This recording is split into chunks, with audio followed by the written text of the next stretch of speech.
What's going on, y'all? Welcome to the Red Line. This week I have two stories I want to talk to you about. One deals with Ursula von der Leyen, who is the president of the European Commission. She posted a response on threats to Russia's drone incursion into Romania. And I'm also going to talk to you about Ukrainian President Volodymyr Zelensky's appearance on Face the Nation, where he discussed America's participation in the ongoing peace negotiations to end Russia's invasion of Ukraine. Before I get into those stories, I really would appreciate it if you hit the subscribe button for my channel. It really helps the algorithm know that people like you are listening and engaging my content. Also, like and subscribe this video. Add your thoughts. Tell me what you think about it. That also helps the algorithm. All right, let's get into this first story. First, Ursula von der Leyen is the president of the European Commission, and which is a part of the larger EU political structure.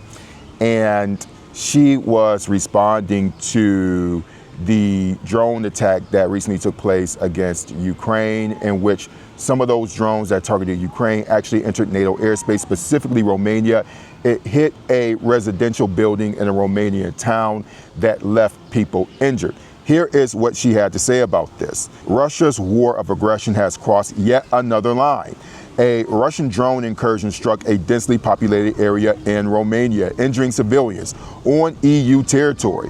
We stand in full solidarity with Romania and its people as we continue strengthening our security and deterrence, especially on our eastern border. We will keep increasing the pressure on Russia. We are preparing a 21st package of sanctions. So, the first thought that comes to my mind is, for whom do we have the smoke? I can't help but wonder if a country in the Middle East like Iran or Iraq or Afghanistan had launched a drone attack against, say, France, or let's just keep it in Romania, what would the response be? What if we found out that a country on the continent of Africa did this and we knew that they did it? Do you really think that von der Leyen would be saying that that particular country crossed a line? Would you really believe that it would take 21 sanctions packages for them to react militarily? For whom do they have the smoke? This is Europe that has a 500-year history, more than 500 years, in fact, of conquering much of the world. For more than 500 years, they have colonized the continent of Africa, South America, the Caribbean, Asia, you name it. Europeans know what it means to dominate other people. They know what it means to genocide other people. Yet when it comes to Russia, they don't have the same smoke. Why? They don't have that same smoke because they're afraid of them. Russia has nukes. It's easy to invade or colonize or attack a country that you know militarily can't fight back, or you know that they don't have the economic means or the military means to hit you as hard as you hit them. This really comes down to who has the most military might and who can bully. Because when I'm looking at this statement, I don't see strength, I see fecklessness, I see people who are cowards. As I recall, in 2011, NATO, with the authorization of the UN, because we have to acknowledge that, they launched airstrikes on Libya that overthrew Gaddafi. And remember, they did this under the guise of protecting civilians. The NATO alliance agreed that Gaddafi's military actions are counting countless civilian lives. So we have to go in and help those poor Libyan civilians. It's interesting that they do not have the same logic when it comes to Ukraine. Why aren't the hundreds of Ukrainian civilians who have been killed during this ongoing Russian invasion that has been happening since 2014, Why aren't these civilians valued like Libyans? That's the question, folks. So when you look at these statements, you have to think, or I would ask her, where's that OG colonial energy that you had for Patrice Lumumba? Where is that OG colonial energy that you had for the Iranian president that you deposed in 1953, because they had the unmitigated goal to seek energy dependence from Europe that was stealing and pillaging them? Where is that energy that Europe has had for any number of African leaders that they have killed because they wanted to be independent and free of the economic exploitation of Europe? Europeans have no problem killing African leaders. They have no problem colonizing people, destroying them in the case of the Congo. Why don't they have that same energy towards Russia? Now, I'm not advocating colonialism. What I am advocating for is that energy to go fuck somebody up. They don't have the energy to fuck up Russia because Russia can fight back. If I were a journalist and I were interviewing these people, these are some of the questions that I would ask. I would frame them differently, but this would be at the top of my mind, and this should be at the top of your mind if you are looking at these types of statements. 21st sanctions package. Russia has done everything for Europe to say, fuck it, we just gonna fight y'all. They have involved themselves in European elections to the point where where they are interfering, right? And they also have engaged in disinformation attacks in European elections, and you have these drone attacks. And they also are attacking a nation that borders, in Ukraine, that borders multiple NATO countries. And their response is, we're going to prepare our 21st sanctions package. Really? I think if Russia were run by black people, the Europeans will find a reason to respond with military force. Those are my thoughts. Okay, let's get into this other story in which Zelenskyy is on Face the Nation, and he's responding to a question about when the envoys for Ukraine are actually going to visit Ukraine. Yes, there are actual envoys, Jared Kushner and Steve Witkoff, who, a Nepo baby and a real estate tycoon who is in charge of bringing peace to Ukraine. Yeah, these people, white excellence. I'm going to get into this. So let's look at this video clip in which Zelenskyy explains what's going on that front. When is the last time you heard from Secretary Rubio or Steve Witkoff or Jared Kushner, the president's peace envoys? And will they ever come to Kyiv? Yes, we count on their coming to Kyiv. I hope that they will find a possibility to come during 2 weeks. But at least I've got such message from my negotiation group. They told me that they had contacts with Steve and Jared, and they said that they are ready to come to Ukraine and to speak.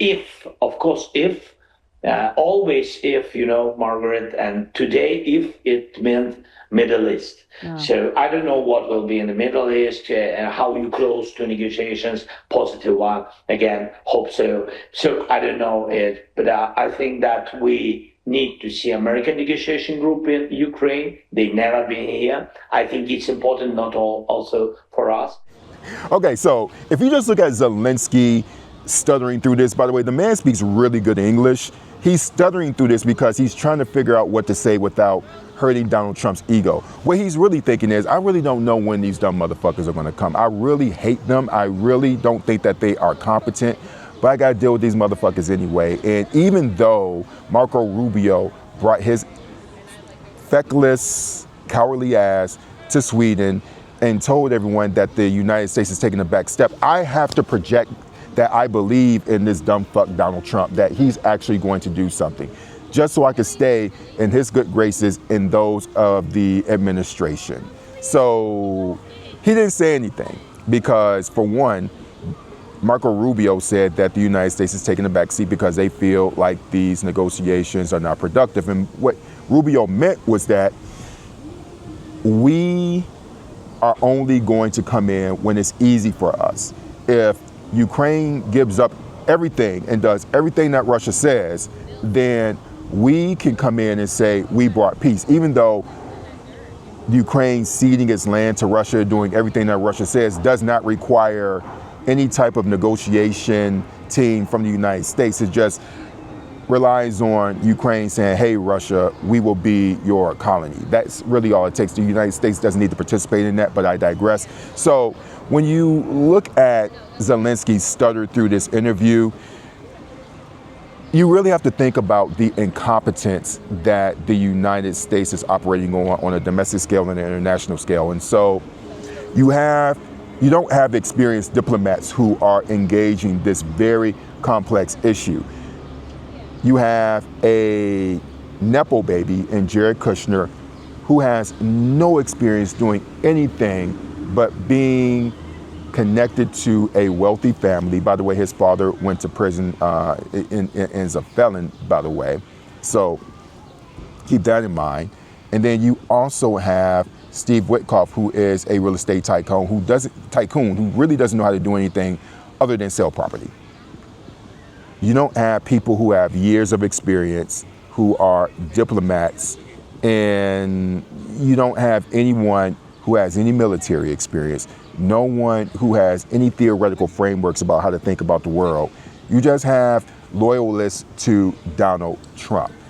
And this is really white excellence in a nutshell, folks. So Donald Trump came into the White House saying that he is going to end DEI, he's going to end woke culture. Basically, all this stuff that we're giving to black people, all this diversity and equity and inclusion, these universities like Harvard and Yale who believe in multiculturalism, this idea of having the best and brightest minds from all walks of life coming to the same room to solve problems like Ukraine. Oh, we're going to end all of that. We're going to go so deep into it. In fact, we are going to even take down web pages across government sites that celebrate black people who have contributed to the betterment of America. We knocking down all of that, okay?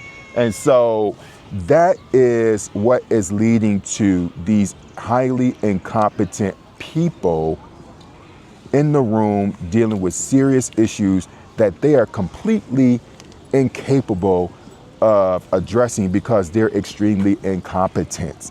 So this is what white excellence is doing.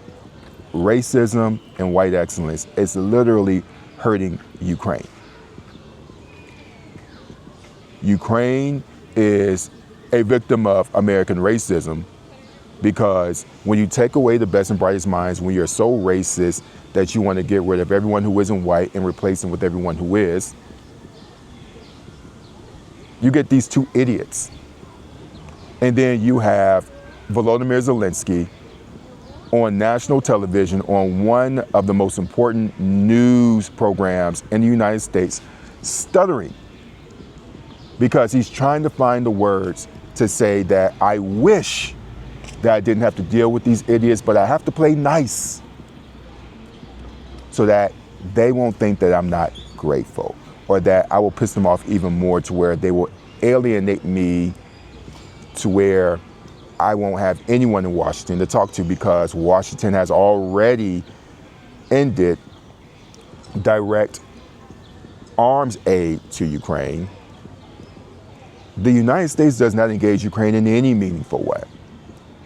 So all this stuttering, I'm waiting for the war in the Middle East to end. Now, that is a good point. Now, what Zelenskyy has said and others have said is that the war with Iran is distracting from efforts to adequately support Ukraine militarily, and also the diplomatic attention has shifted from Ukraine to the Middle East. And for what? Now, we all know that the Iranians are an ally of Russia in their war against Ukraine.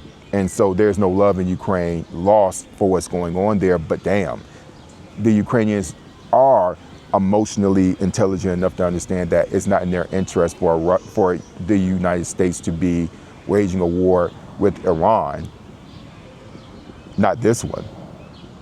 So I just think that when we look at Zelenskyy on television, we really have to look at a man who is stuck between a rock and a hard place, somebody who really believes that Donald Trump is an idiot, but he really can't say it.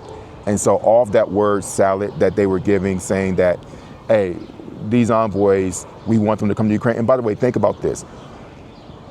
How can you be an envoy to a country that you've never been to?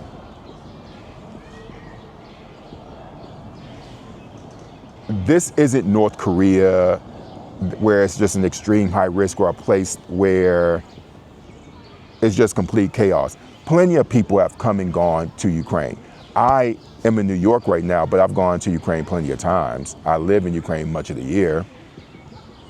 What is stopping Witkoff and Kushner from going to Ukraine, other than their cowardice? No one of note has actually gone to Ukraine from the Trump administration. And why? More than a year and a half into Trump's administration, you know, the man who said that I will end the war in Ukraine in 24 hours or 48 hours, and then the deadline kept changing and changing and changing. That guy, the man who said that he would end Russia's invasion of Ukraine, literally has not sent anyone of note to Ukraine. Just pure, utter white incompetence. So remember Whiskey Pete, y'all know him as Pete Hegseth, the Secretary of Defense. The person that he replaced was a 4-star general, a decorated 4-star general. Now you have Whiskey Pete, who is more qualified to be the drinking buddy of Dmitry Medvedev than he is to be the Secretary of State. These are the people who we have handling the war in Ukraine. Pure white male incompetence. As a journalist, you have to think about what's really going on here. And our country, domestically, is being run by stupid white men. And of course, those same stupid white men are going to be leading foreign policy. And we see how that's going in Iran and also in Ukraine. Let me know what you think in the comments, guys. Again, please like and subscribe to my channel. It really helps me with the algorithm and letting people know that you all care about the content that I produce. Really appreciate y'all listening to my thoughts about these two news topics, and I'm looking forward to seeing y'all again soon.